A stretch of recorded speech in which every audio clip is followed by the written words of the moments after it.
एक गांव में रामू नाम का गरीब किसान रहता था। उसके पास बस एक छोटा सा खेत था। दिन रात मेहनत करता, लेकिन फिर भी पेट भर खाना मुश्किल था। एक साल सूखा पड़ा। गांव के किनारे रामू नाम का गरीब किसान रहता था। उसके पास थोड़ी सी जमीन और 2 बैल थे।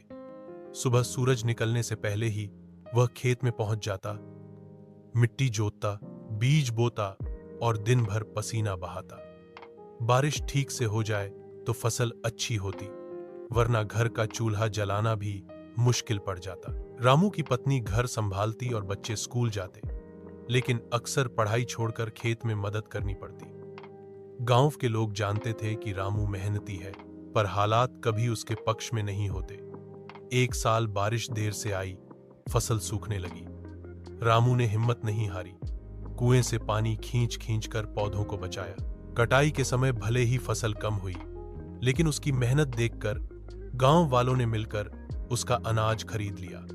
रामू मुस्कुराया, क्योंकि उसके लिए सबसे बड़ी पूंजी पैसा नहीं, बल्कि लोगों का भरोसा और अपने हाथों की कमाई थी।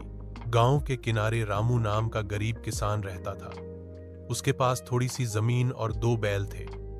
सुबह सूरज निकलने से पहले ही वह खेत में पहुंच जाता, मिट्टी जोतता, बीज बोता और दिन भर पसीना बहाता। बारिश ठीक से हो जाए तो फसल अच्छी होती, वरना घर का चूल्हा जलाना भी मुश्किल पड़ जाता। रामू की पत्नी घर संभालती और बच्चे स्कूल जाते, लेकिन अक्सर पढ़ाई छोड़कर खेत में मदद करनी पड़ती। गांव के लोग जानते थे कि रामू मेहनती है, पर हालात कभी उसके पक्ष में नहीं होते।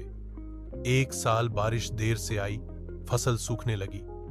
रामू ने हिम्मत नहीं हारी, कुएं से पानी खींच खींच कर पौधों को बचाया। कटाई के समय भले ही फसल कम हुई, लेकिन उस